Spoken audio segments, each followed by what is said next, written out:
Hey there, internet friends. Welcome to That D Plus Show. Class is in session for the only show from that nerdy site that lets you know what kind of quality to expect right from the name. I'm your host, Trevor Starkey, and each week we dive into a different Disney Plus offering and discuss its history, how it holds up today, and our general impressions. If you like the show, we would love it if you like, subscribe, rate, review, share the podcast with your friends, all that fun stuff. Joining me today for one of his favorite movies, we have Cameron Abbott. How you doing, Cam? Hey, what's going on, everybody? What's going on is today we're going to be talking about The Sandlot, the 1993 classic sports film featuring so many quotes, so many wonderful little quotes and whatnot. Why did we pick it? This is something that has been on my Disney Plus to-do list for a long time. In particular, I've got a big old doc somewhere that has potential themed months and stuff like that. So at one point I was like, maybe let's do a sports themed month. It would maybe include The Sandlot and The Big Green or Remember the Titans or a handful of sportsy movies. But the problem that we've encountered over the years is The Sandlot has a tendency to come and go from Disney Plus. Yeah, which is weird.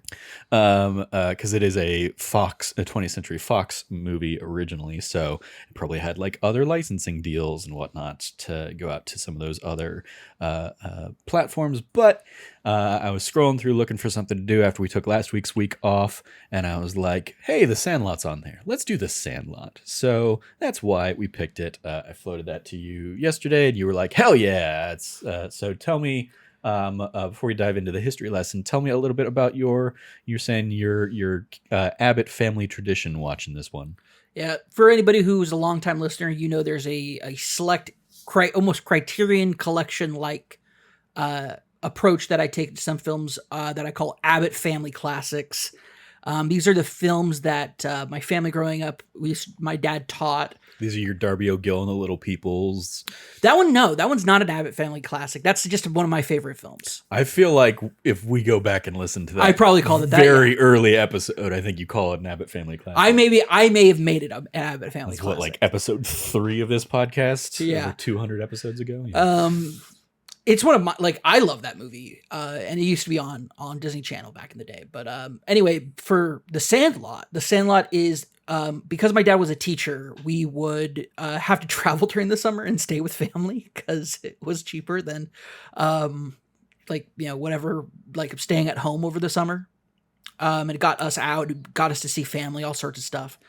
And so, of course, if you're too broke to be living at home over the summer, you're too broke probably to fly places. So we used to drive everywhere.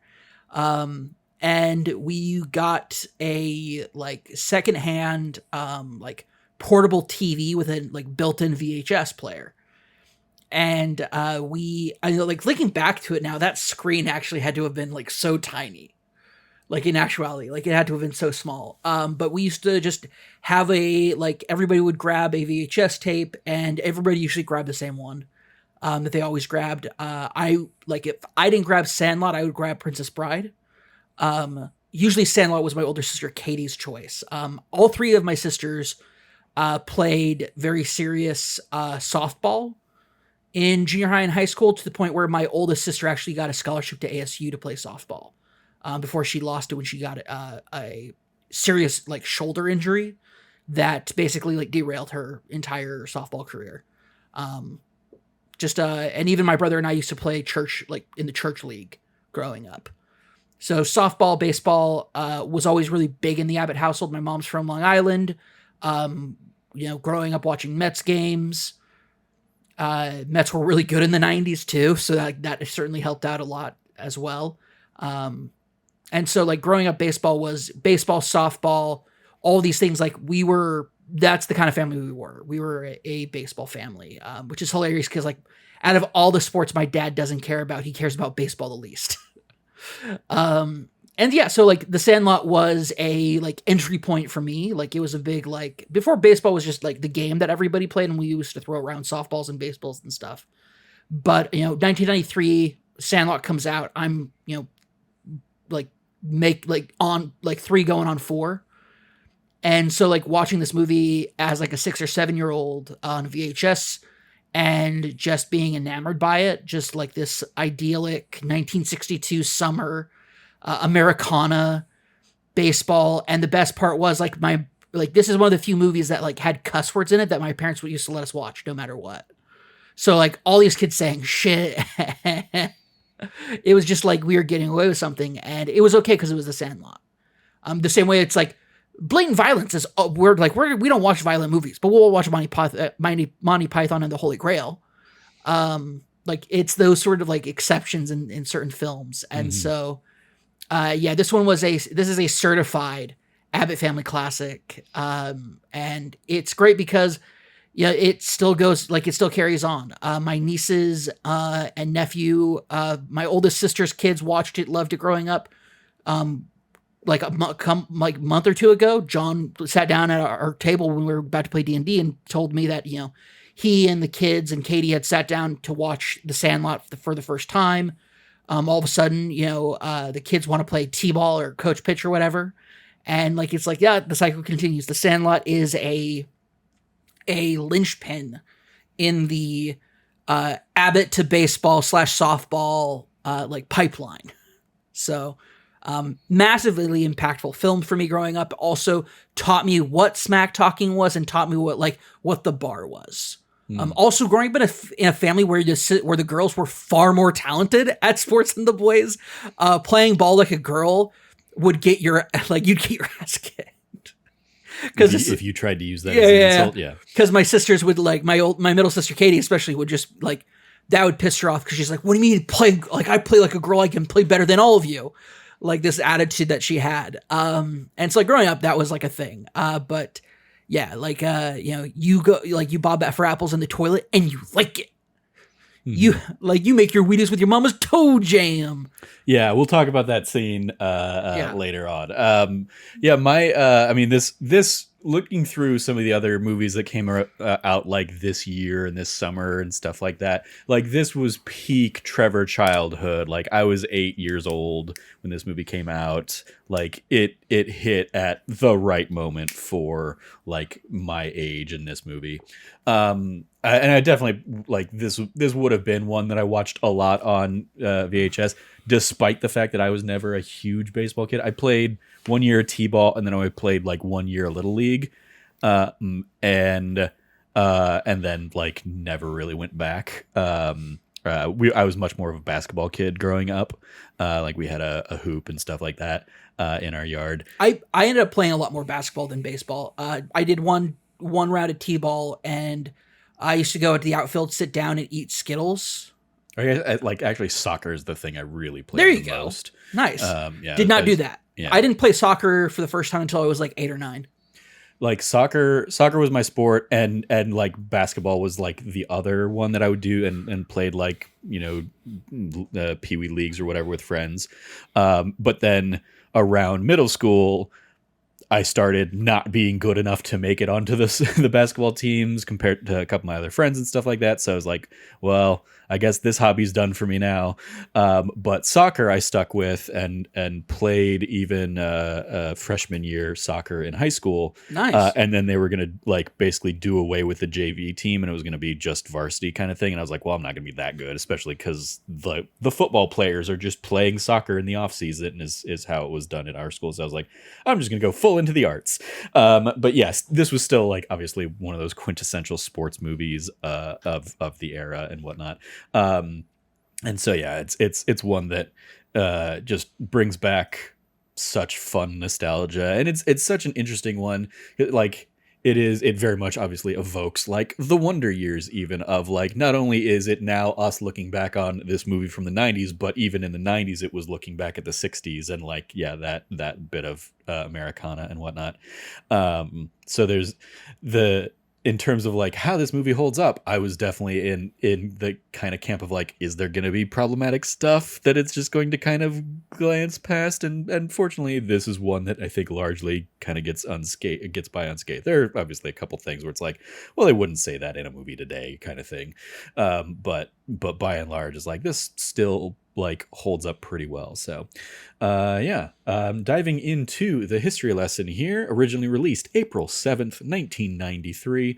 I was like 8 years old in 2 weeks basically. Other releases of the time, you had Homeward Bound: The Incredible Journey had come out February 3rd of that year. Groundhog Day, the iconic Groundhog Day, was February 12th.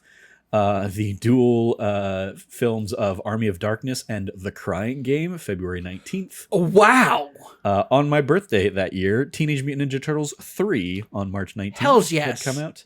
A week before this, on April 2nd, we had The Adventures of Huck Finn.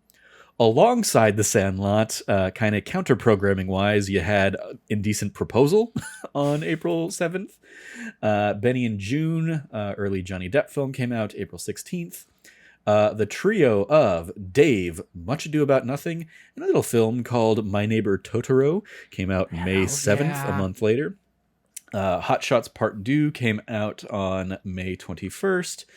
Cliffhanger and the Super Mario Brothers movie came out May 28th that year, followed a couple weeks later by a little number called Jurassic Park, June 11th, and a week later, Last Action Hero, June 18th, which I'm pretty sure I distinctly remember. Yeah, this is. I think I've told this story before. Yeah. I distinctly remember being too scared of Jurassic Park to stay in the theater to watch Jurassic Park. So after like the opening Velociraptor scene scared me too much, I basically got my dad to let us leave the theater and go see something else. And it was either Super Mario Brothers, which I imagine would have been again, because I probably would have been seeing that for a second time, or Last Action Hero if it was like a little bit later. I don't remember which it was, but I definitely remember being too scared to see Jurassic Park in theaters. But yeah. The box office breakdown, as is often the case, Box Office Mojo's got terrible records for this far back here in the early 90s, 1993. So I'm not going to do the usual, like, domestic versus worldwide. Also, it was a different thing. This probably didn't have much, if anything, in terms of a worldwide box office. But it did bring in $32.4 million in 1993. And Cam, I want you to guess, according to Box Office Mojo, where that falls in their grand scheme of films. I'll give you the heads up. Jurassic Park was the number one movie that year with $357 million. I was about to say, hit me with the how much money this one made again? $32.4 million. Oh, that's pretty good. So Cliffhanger was the number 10 movie that year with $84 million. So wide range, even there, just in the top 10. Obviously, This is kind of pre-era of blockbusters and stuff starting up, really. It's like summer blockbuster stuff. Number 2, for example, Mrs. Doubtfire at $219 million. Well, yeah. So yeah, this was an interesting mix. Maybe we'll talk through some of the other top 10 stuff here in a bit. But where do you think, with $32.4 million, where do you think The Sandlot lands? I'm guessing maybe 18. 18 was Demolition Man with $58 million. Oh, geez. So we're. I mean, man, this is a stacked year. It's like. This is a stacked year. I have obviously we talked through some of the other movies that came out around this time. I also have like coming up the like 20th Century Fox timeline of like the movies that they released before and after, and like this was a good year for movies. God like damn, 1993 is like a classic year for a lot of cult classic stuff. It's just and just like super popular stuff that like continues to this day to be extremely popular. Yeah. I mean, Demolition Man alone is like a super cult classic, like big time favorite movie for a lot of folks. Yeah. Geez, I'm trying to think here. Man, I mean, I'm guessing, man, it's still that high though. Still making that much money. 25? 25. One I don't know much about, but it was a film called Summersby at $50 million. Whoa, that's a tight 25 to 18 is tight there. Wow. People were spending a lot of money on movies too. Wow. Oh man, I'm trying to think. 35? 35. Homeward Bound: The Incredible Journey with $41.8 million. Whoa, man, people were making a lot of money on movies. Like movies were making a lot of money this year. I mean, like yes, in the then dollars, yes. Oh, absolutely, like, yeah. Thinking about a movie like making a lot of money with a $41 million complete domestic gross is like, not really. By modern standards, for sure. But I'm Yeah. just thinking, but also it's what's astounding to me is I feel like, especially today, so there's only a few movies that like suck up all the oxygen and suck up all the money, Sure. and the rest kind of like flounder and like are pretty meager on their returns. Where this year, man, 1993, people were going out to see the movies. Yeah, This is- we'll talk through. I'll definitely talk through some of the other like highlights and stuff Man, here as we go on. 42. 42, Carlito's Way, 36.9 million. So we are still below Carlito's Way. You gotta keep going further down. 50. 50 on the money, with $32.4 million. The Sandlot comes in at number 50 on the domestic, just between Hard Target and The Age of Innocence. At number 46, you have Robin Hood Men in Tights. Dang. Number 41, Hot Shots Part 2. Number 39, another movie we've done here on That D Plus show, Hocus Pocus. There you go. Yeah. Number 36, the 1993 re-release of Snow White and the Seven Dwarfs with $41.6 million. Teenage Mutant Ninja Turtles number 3 was at number 34 with $42.2 million.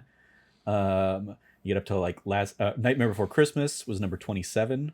Followed right behind by Addams Family Values and Wayne's World 2, both at $48 million for those two. Last Action Hero at number 26, $50 million. Another baseball movie that summer, Rookie of the Year at $53.6 million. Tombstone came in at number 20, $56.5 million. Right above that, and between Tombstone and Demolition Man, Sister Act 2, Back in the Habit, $57 million. Cool Runnings, which we've also done here on the show, at number 15 with $68.8 million. Groundhog Day at number 13, $70.9 million. Philadelphia at number 12. Free Willy at number 11, just outside the top 10. Then you have Cliffhanger at 10 with $84 million. Schindler's List at number 9 with $96 million. The Pelican Brief, number 8, just over $100 million. In the Line of Fire with $102 million at number 7. Indecent Proposal, $106 million at number 6. Sleepless in Seattle, the classic rom-com there, $126 million. The Firm, $158 million. Jeez. The Fugitive, $183 million at number 3. Mrs. Doubtfire at number 2, $219 million. And as mentioned before, Jurassic Park at number 1 with $357 million. All, domestic. So, crazy year there. Trying to think anything else of note outside the like top 50. It is fascinating that it's like as much of a cult classic as this is, like to see it that far back in the scheme of things. Yeah. Super Mario Brothers, I guess we'd touch on that one, was number 74 with $20.9 million in its entire gross, compared to last year's Super Mario movie that like probably did 5 times that in its opening weekend. Fun numbers there.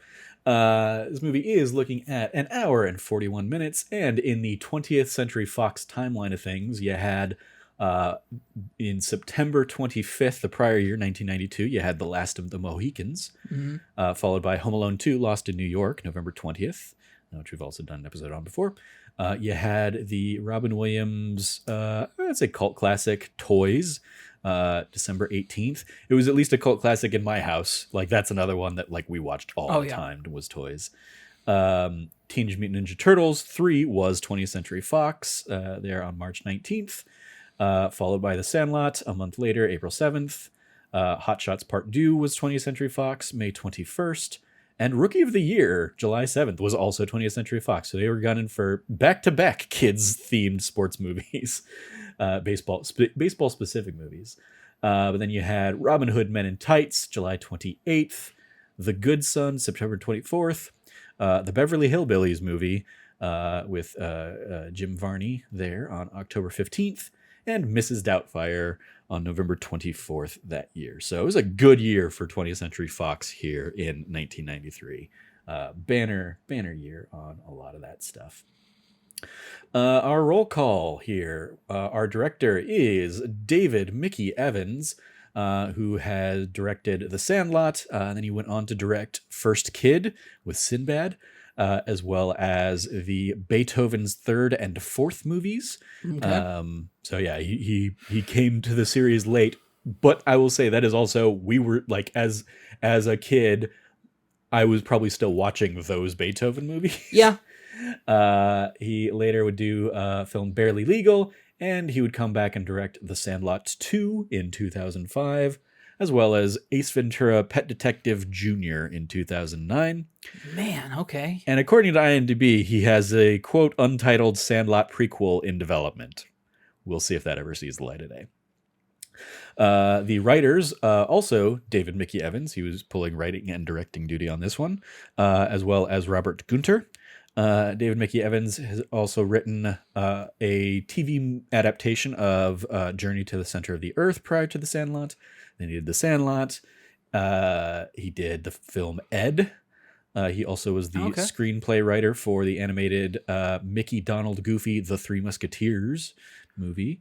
He wrote the story or the screenplay for The Sandlot 2 and Ace Ventura: Pet Detective Jr. And Robert Gunter worked with him on three of those things: Journey to the Center of the Earth, The Sandlot, and The Sandlot 2. That was pretty much the extent of his bibliography, I guess, filmography. Our cast of characters here.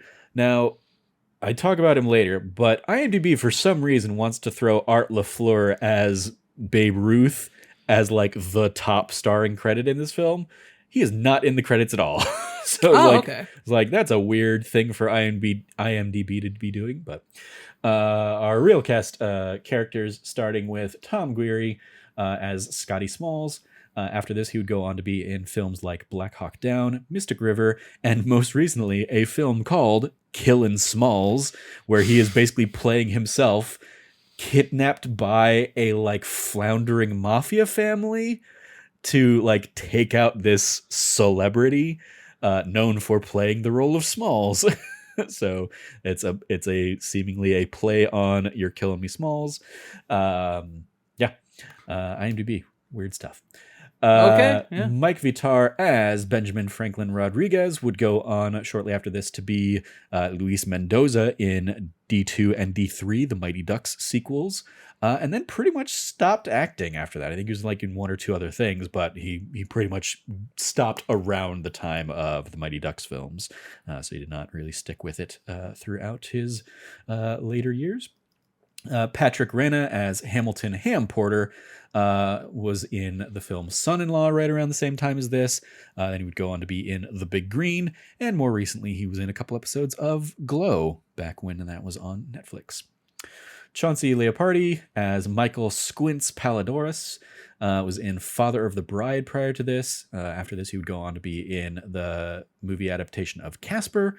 He's also in Freaks and Geeks.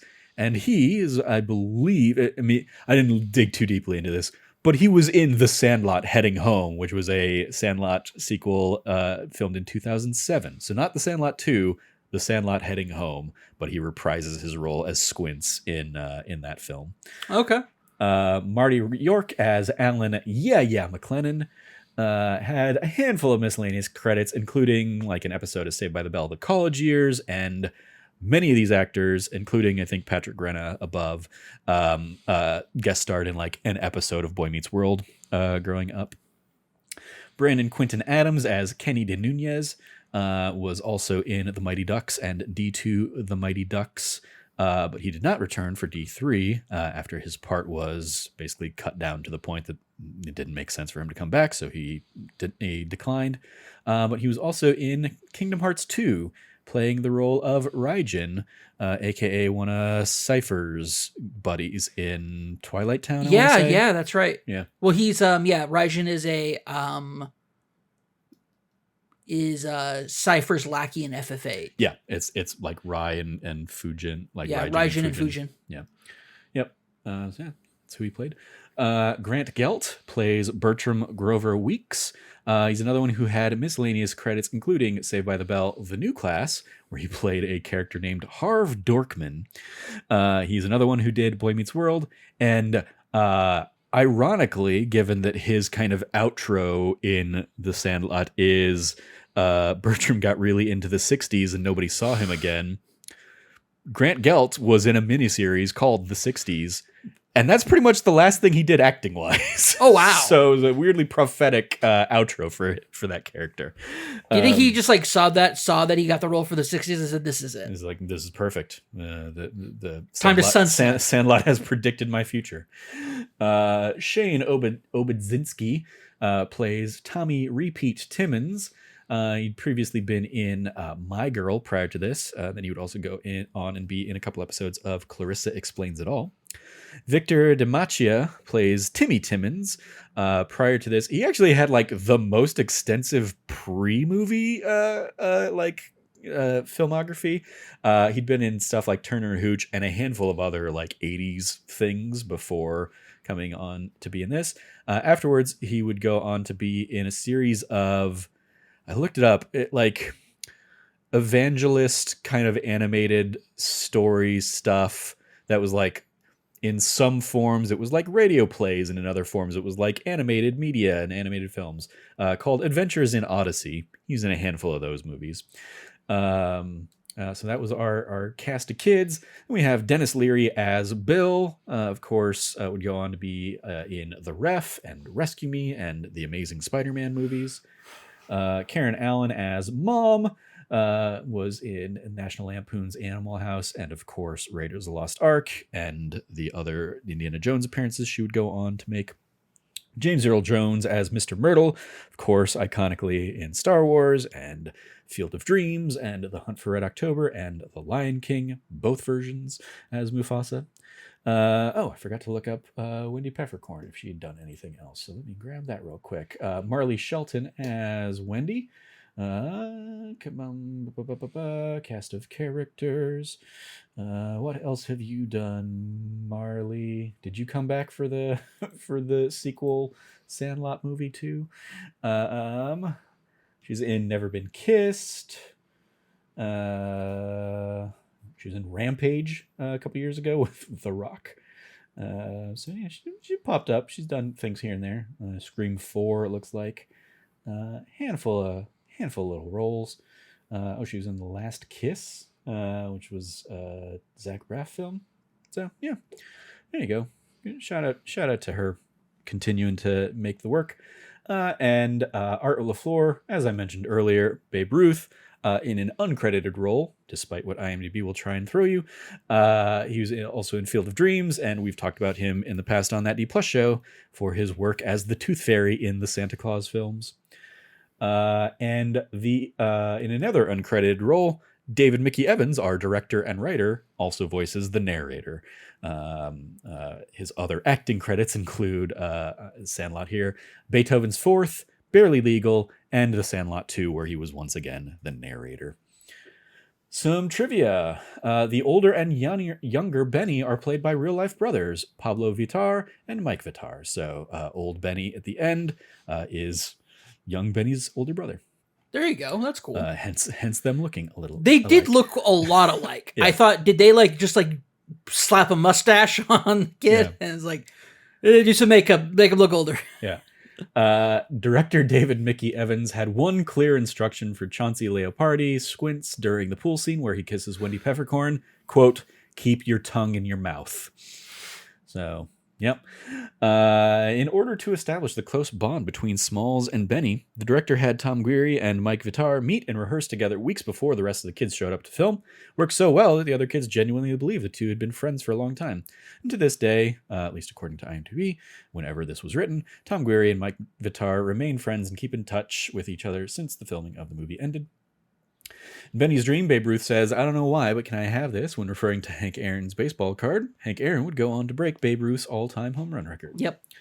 Mr. Myrtle shows the boys a photo of himself with Babe Ruth and Lou Gehrig. Of course, this is a retouched photo. Jones' head was put on the body of Hall of Fame slugger Jimmy Fox, who was the real player pictured with Ruth and Gehrig. The real photo can be seen in many baseball books. So yeah, that's what I got for some trivia. So Cam, what did you think? How does this hold up for you? It holds up really well. I like it clearly doesn't hold up as well as it did as when I was a kid. There's like some very like basic general like story fallacies that can be kind of attributed to, remembering youth and like the exaggerations of youth. I think that it probably hits, like it nails that aspect to it on some of the more ridiculous parts, in a way that I don't think like a movie has in a long time. I really, really, really enjoy this movie, even to this day. Like just rewatching it, this is the first time I've watched the movie in like 16 years, 17 years. It's really up there for me as like a favorite movie of my childhood. I wouldn't say that's still one of my favorite movies, but I mean, like when my favorite set of scenes, like there's like 6 or 7 scenes that happen all in a row that are my favorite out of this entire movie. And when they pop off, I literally said, fuck yeah. And you sat down next to me and said, kind of odd that you're like saying, fuck yeah. When the bad guys show up. Yeah. like that was the particular moment where I was like, that's an odd response to the villains, as close as we get to villains in this movie showing up. Well, you get past the Wendy Peppercorn kiss thing. You have them doing the whole like that, and then like they show up, and then all of a sudden you see, like you get to see them play against another team. It's the only time you see them play against other players in the movie, and it basically sets it up. It's like these kids aren't just like kids that are just like playing around with each other. It's like, oh no, these are all like they are a serious team. They're real good. They're really good. Yeah. In particular, though, you mentioned that you rewatched that scene for the trash talking. Like when I was a kid, that was the scene you rewatched the most. How far did that go? Like what was the rewatch that you would do as a kid? Starting with that scene, how far did you go through all the way through the scrimmage game that they played, or all the just way kind of do the up until the like you play like a girl? No, I would watch all the way up until they vomit from from the big league chew or the big chief chew. Yes, because that's the point where the kind of like the baseball gets broken open.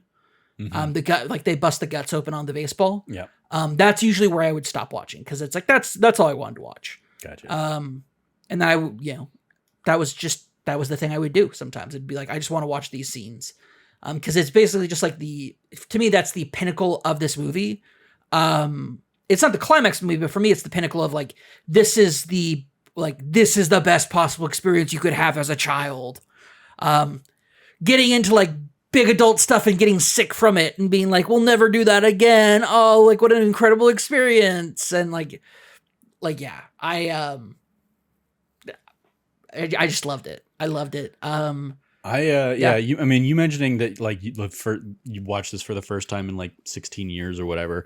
I could have sworn, because I went and saw it at like a few years ago. I guess obviously a few years ago now, being a stretch, but like probably 6-ish years ago maybe, at an Alamo Draft House.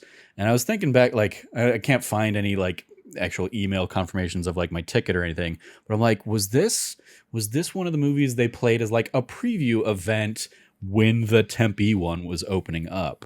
And it might have been like, it might have been just a small little like, hey, come here and let us try and train our staff on you kind of before we open for whatever big movie they were opening with. I don't know if it was that or if it was just kind of a summer movie or like a movie party thing or something like that. But I definitely remember like going and seeing and watching it on the big screen recently, and having a fun time with it. And it was one of those, like, I was like, I could have sworn I invited you to come with me for that, and like that we had done it together, but you were like, I don't remember that at all. So no, I don't. The first time I remember going to that theater is to see, you had the screener for would you be my neighbor? Would you be my neighbor? Yeah. Would you be my neighbor? Yeah. The documentary. That was the first time I went to that Alamo with you. So okay. Because I remember, I might just be kind of conjecturing, but I think you might have already gone to see Sandlot at that point. Yeah, I mean that I definitely would have been there a few times by then. Yeah. Because they also had like a big, Marvel movie or blockbuster or something was like their actual open, whereas like this would have been like in the week leading up to it, if it was even that. Like I may have also just seen that at, the one out in in Chandler or something like that, and I've just like conflated all of that in my memory. But yeah, it was a fun time seeing it on the big screen and seeing it like with with other fans and quoting and everybody doing the forever together and those kinds of moments. Yeah, I did not have that experience. Yeah. Yeah. So yeah, it's like, this is such a fun quotable movie that it makes for a fun like Alamo style, Majestic style movie party.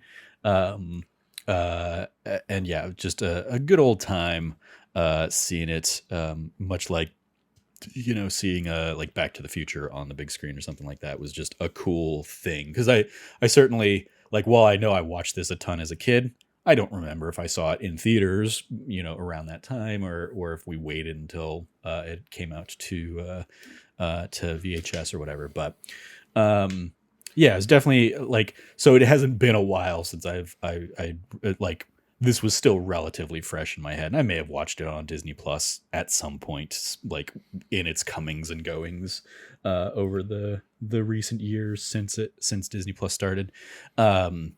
But it's still such a fun movie, and yeah, just a fun kind of like coming of age, power of friendship. There is a weird nostalgia for me of playing like flag football at the park with my friends growing up, and like having that actual going to a park and playing with kids experience that I feel like I obviously I don't like hang around at parks or whatever and see what kids are up to these days, but I feel like kids have become more like online or whatever kind of thing. I don't know that they still have these kinds of like summer memories where they're going outside and hanging out with like a group of friends every day and a group of kids and stuff. But I still have that memory and those like childhood memories that I can think back on when I see this in a in one of those like, oh my God, I'm so old kind of ways, but also like we had it good. And also it is wild that like we didn't have parent supervision for some of these things. Oh, absolutely. This also reminded me of like all the things I got into as a kid. It's like, why would like, I was like, why do my parents like, it's like, oh, my parents have no idea. They used to just send us out in the middle of like, I remember we'd get up in the morning. I was grew up religious, so we'd have scripture study. It's like 6 o'clock in the morning. My dad would go, that would be the start of it. And then like 7 o'clock, 7:30 in the morning, it's like, okay, cool. Get out of the house. Like run around the neighborhood. Is the sun setting? Like, is it 6:30? Yeah. Okay. Got to go home for dinner. Like that was what we did. It was, that was the thing. Saturdays we used to do that. And then during the summer, of course, like, would be traveling around, or I'd be at home for like, a week or two at a time. Yeah, it was just an awesome experience growing up kind of like in that kind of sheltered bubble, where we didn't have to worry about the kind of things that, I still remember like I won't go into it, but like I still remember when the kind of shift happened about like child security, like worrying about children. Mm-hmm. Like it could happen to our kids. That kind of like that change. I recall what happened when that happened, and when it did, it was like I have watched it become like a slow, slippery slope to becoming like what my nieces and nephews now, where it's like you would never let them like go out unsupervised all day at like 8 years old. Like you would never do that now. But that's kind of the era we grew up in. And this is, I think, emblematic of this is what that era, that kind of like idea of like quote unquote safe suburban, safe suburbia childhood is supposed to be. Mm-hmm. And it's kind of immortalized in film. Yeah. Do you want to hear the lineup of our team here? Absolutely. All right, I got to scroll back up to that little bit of trivia because I scrolled down too far. Where are you at? I just need to like Control F shortstop. Yeah, I think that's what I got to do. Shortstop. There we go.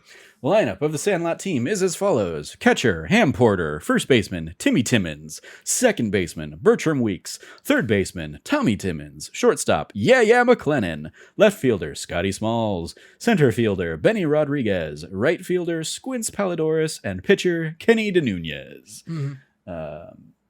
And yeah, we have the movie effectively taking place over... It says like over the course of the 10 days in the trivia here, but like in the movie itself, they're like a few days after the tobacco incident, we swore off, blah, blah, blah. And then we were ready to get back. This very much is like, no, that happened the next day. And I'm like, no, it didn't. The movie itself says it doesn't, but like 10 non-sequential days, let's say. So day 1 is Smalls moves into town. Day 2, Smalls meets Benny and the rest of the gang, and Benny teaches Smalls how to play catch, or how to catch. Day 3, Smalls learns about the monster behind the fence, and we have the s'mores scene. Day 4, the pool scene. We meet Wendy Peppercorn. Day 5, the 4th of July night game. Day 6, the game against the school baseball team, and the kids get sick from tobacco. Day 7, the Babe Ruth baseball gets hit over the fence, and the guts ball, of course.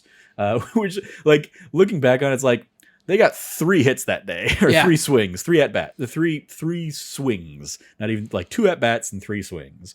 Day 8, the kids try their different methods to retrieve the ball, and the treehouse has an explosion, and Benny dreams about Babe Ruth that night. Day 9, Benny retrieves the ball, then gets chased by Hercules throughout the town, and Benny and Smalls meet Mr. Myrtle. And day 10, the gang plays a game of baseball while Smalls narrates what happens to each member of the Sandlot gang. That can't be the case because his stepdad was out of town for a week. I mean, that's like that again. Their movie timeline is incorrect compared to absolutely the realistic timeline. Yeah, it mentions he moved into town 2 weeks before summer started. Yeah. So, like, when we see him moving boxes, that's 2 weeks before summer starts. And when he goes to hang out with him at the Sandlot, like, school's already out. Like, he worked up the curtain, like, does not make any sense. Yeah. And he's, like, his mom talks to him at some point, and it's, like, he's already had multiple days of not making any friends, because she's like, did you make any friends today? No. All right, you need to do that. I need you to get out of the house. You can't, like... And it's like, yeah, like straight up, this is like that timeline makes 0 sense because it's like that you don't get that. Then like 5 days later, it's the 4th of July cookout. Like, no, get out of here. Yeah, take your timeline, throw that out. It's not real. To be fair, IMDb only 13 people have given it a thumbs up, and 8 people have given it a thumbs down. Compared to like other trivia things in here, where it's like 500 people have given this a thumbs up. So yeah, there's not a glowing endorsement from the IMDb community on that one. I just thought it was funny, and it does serve at least as a nice like here's the narrative like throughput of the movie in terms of the sequence of events. But yeah, I like it's still fun watching, and like there's another thing that I was thinking about as we were watching it because I rewatched it like a couple nights ago, but yeah, like you were watching it, so I was like, yeah, I'm gonna sit down and watch the rest of this movie. Sure. I love like the third act is like 50% screaming and like 30% slow-mo running as they try all of the different things to get the ball back, and then the chase, of course. I love that Squints is pretty much just always on the periscope, either from the treehouse or from like the ground floor. I love the use of the erector set coming back. Yes. From and like I was a nerdy enough kid where I was like, I want an erector set, and my parents were like, you get Lego, and I was like, all right, that's cool too. There you go. I'm happy with that. It was like we had like, or I had like Connects growing up. But yeah, like watching this, it was like, oh, I would make such cool things with my erector set. And I think I probably got like one erector set and then just never really did anything with it. But yeah, like the like creating the catapult for this one, along with like a ramp to get the trolley catapult thing down and like do that whole thing, is like, all right, Scotty Smalls, like, yeah, he's a nerd, but hey, this is coming in handy. Yeah. And yeah, I love that like childhood exaggeration of the beast. Obviously we get so much of it from Squints. But like even just in how all that stuff is shot, where it's like this giant puppet claw that comes down and like smacks the ball out or Yeah. whatever. Let's And talk for a moment about this puppet. Okay. yeah, This puppet was genius. It's so good.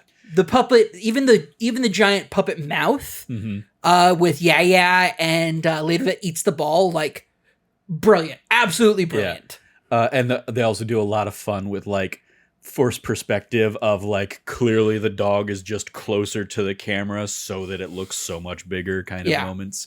But yeah, I love just how that is. And then like as soon as I mean, like we first get it realistically when like Benny has the showdown with the dog, Yeah. but then like the dog becomes like very natural proportions when the fence falls on it, and suddenly they're like, "Oh my god, he's hurt. We got to help him." Mhm. So I love that. I love the James Earl Jones scene. He's so Is such yeah. it's such a fun like twist from the crazy exaggeration stuff that Squints has given before, and then for it to just be this blind old man who just kind of has a little junkyard dog. And he just kind of loves baseball, and like has this immediate like bonding moment with them of like I love the like George signed this like So such a good. fun like, oh my god, you know him as George. um yeah I, I've heard uh I've heard stuff recently, like Patrick Renna, who plays Ham, being on like talk shows or podcasts or something talking about like that day of filming. And originally it was going to be like all the kids, and they were like, that's going to be too many people in that Mhm. smaller room, so they made it just be Benny and Smalls. But like they were all still there and they were all still excited to have James Earl Jones on Yeah. set because obviously he's Darth Vader. He tells the story of like, one of us had the courage to go up to him and say, "I'm sorry, sir, were you Darth Vader?" And he just like, without skipping a beat, is like, "No, I am your father." And just all the kids go screaming, go nuts. That's awesome. Because they were freaking kids.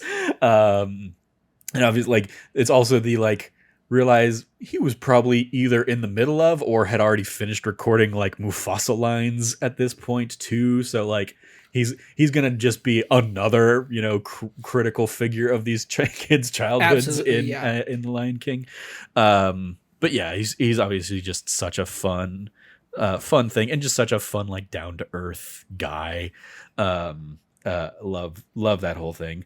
And I love that it also touches like, I love that he's like, oh, George knew me and he was scared of me, and I was like, he was almost as good a hitter as me, because obviously it plays in a very smart and clever way to like like they weren't playing against like black players because Yeah. of the segregated sport at the time. So like, but they knew of black players and whatnot. And obviously, Jackie Robinson would come and break that barrier a few years later or whatnot. Yep.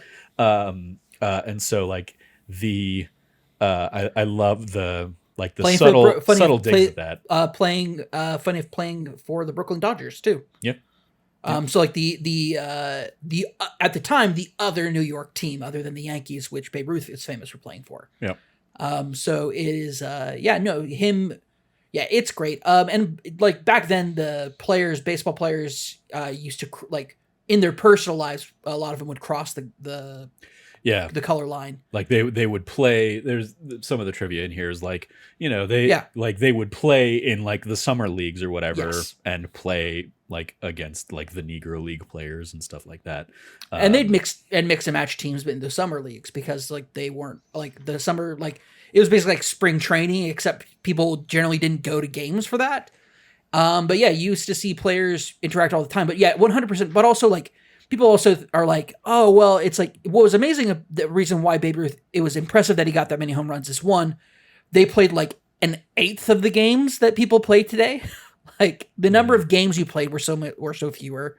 The like a lot of the like sports technology of like cleats and like changes to like bats were just wooden sticks for the most part, like shaped differently for sure, but like we're talking like very primitive baseball at the time too. So like it's impressive under those circumstances, but yeah, like without a doubt, like there's players in Babe Ruth's era who would have definitely outplayed him. Yeah. One of the trivia things here from the New York Times, according to John Hallway, a Negro League historian, Babe Ruth played against, quote, Ruth played against Negro Leaguers in Cuba, all over New Jersey, and out west in Kansas City and St. Louis.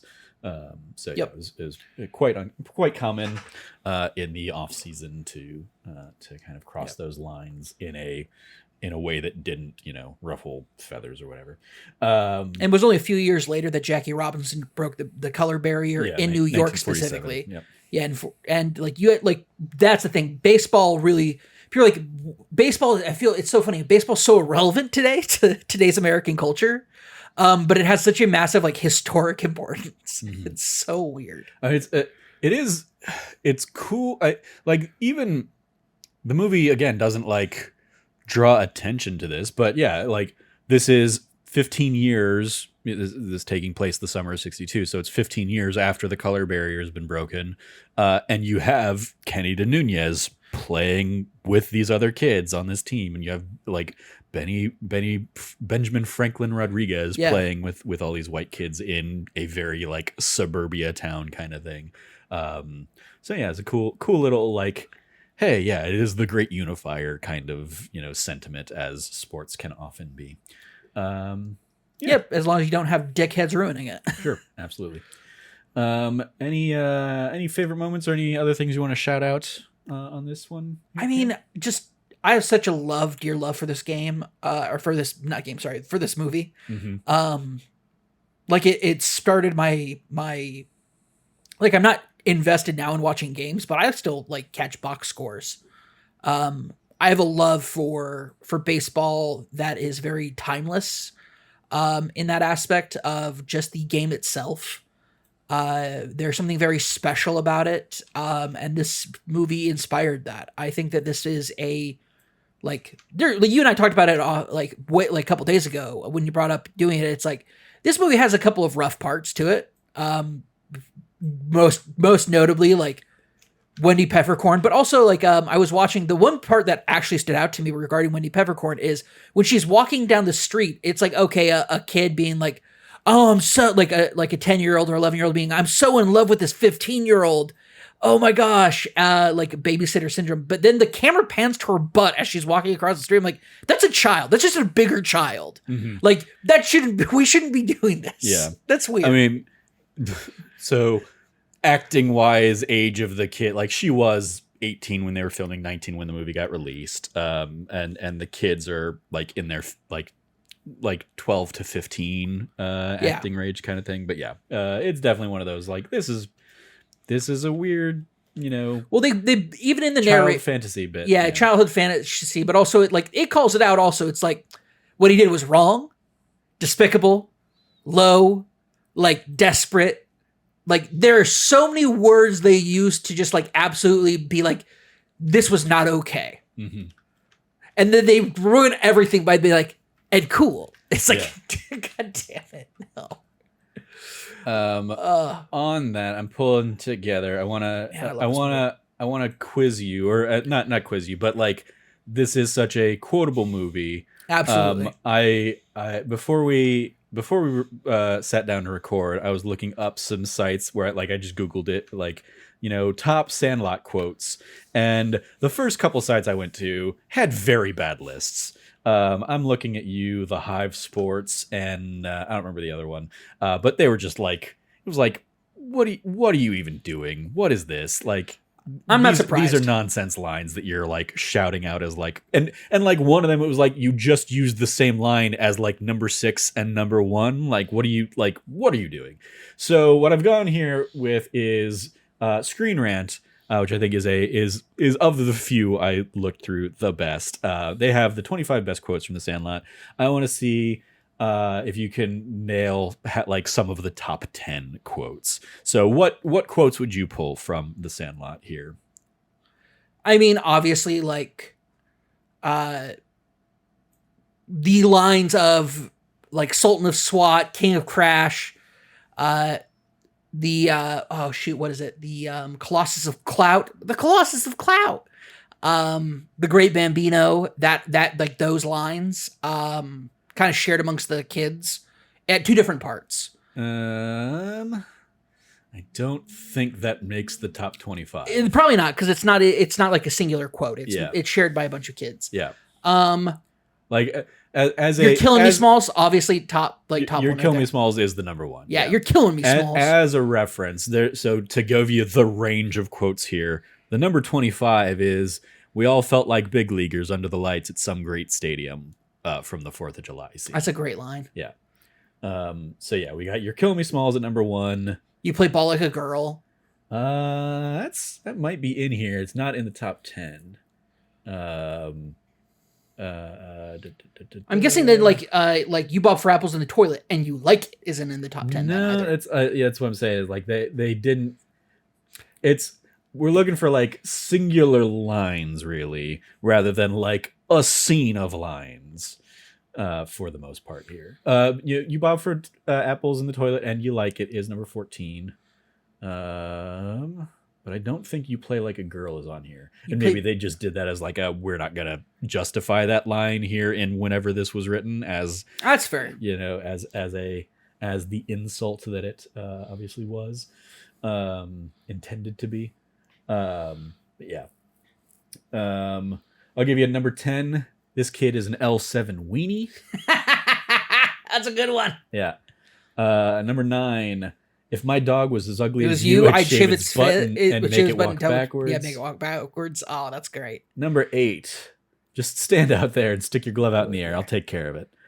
Which is, especially in the context of like this movie opening with like Babe Ruth calling his shot was the greatest miracle of baseball. It's like, this is way harder to call your shot to the point that you're hitting it straight into a kid's glove.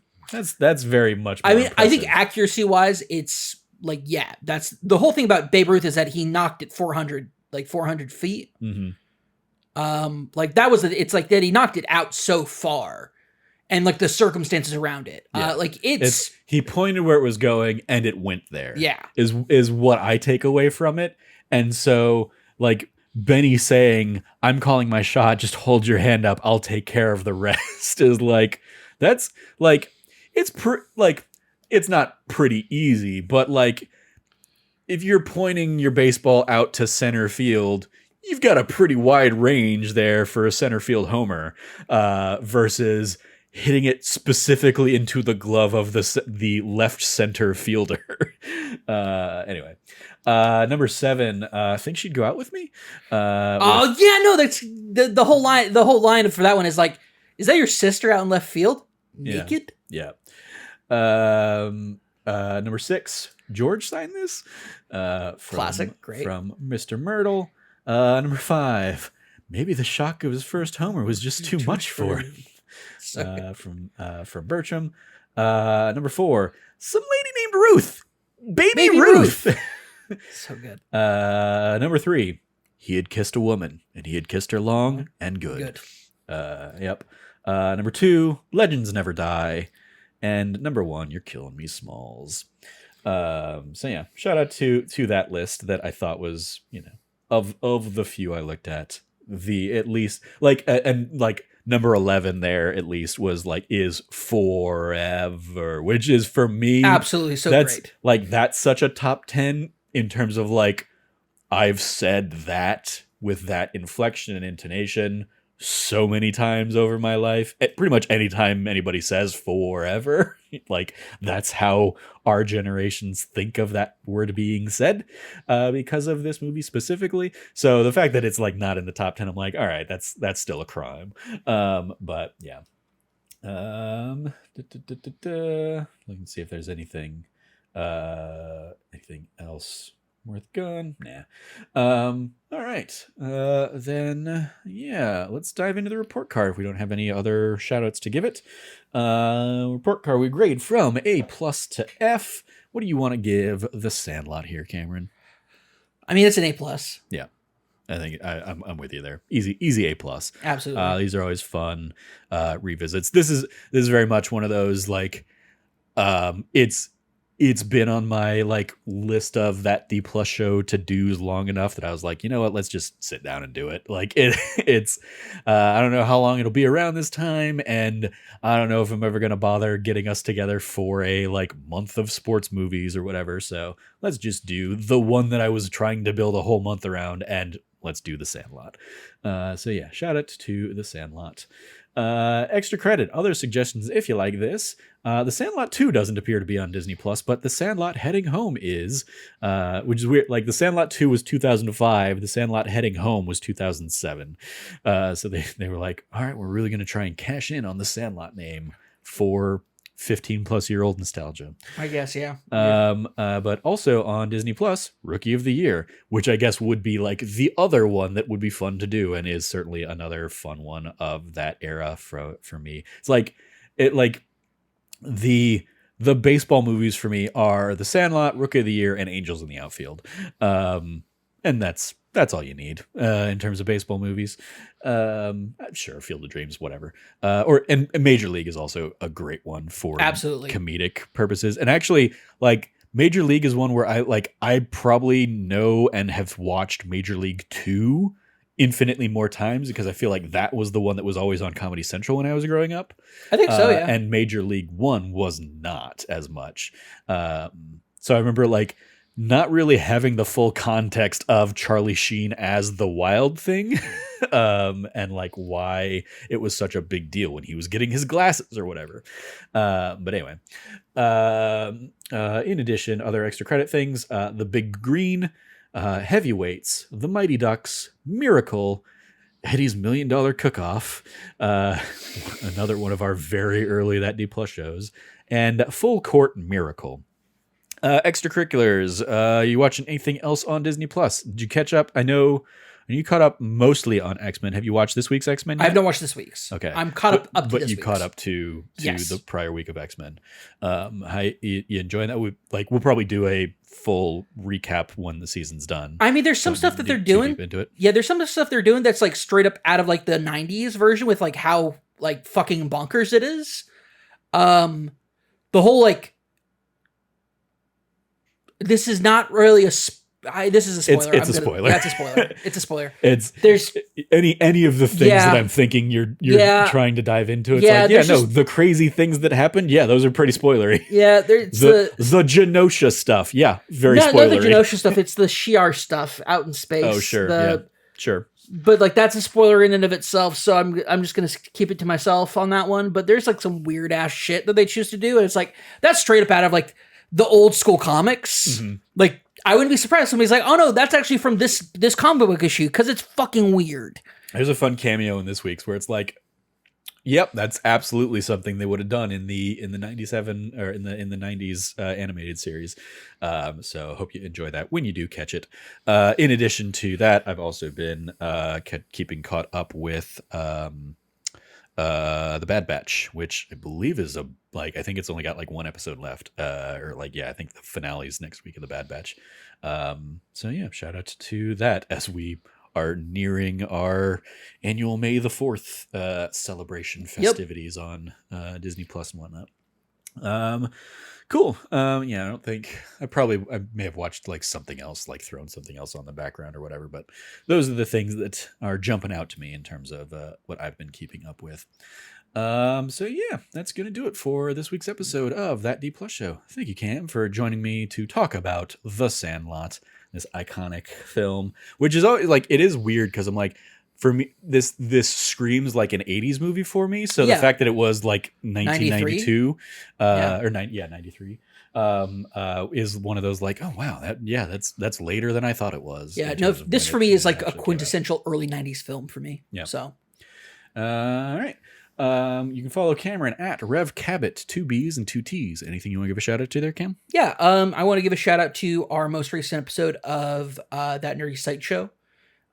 You and I sat down to do a spoiler cast on the Fallout show. Mm-hmm. We had a great time talking about it. And of course, you and I have both also been playing Fallout New Vegas. So I took a break from playing Iuden Chronicles because I was just like craving it, and I finally got to work, and so I've been playing that, and that's been fun. Nice. I was not aware that you'd finally gotten your modded version of that I got to get up and running. I got it up. I got it up and running like 2 hours before I went to bed last night.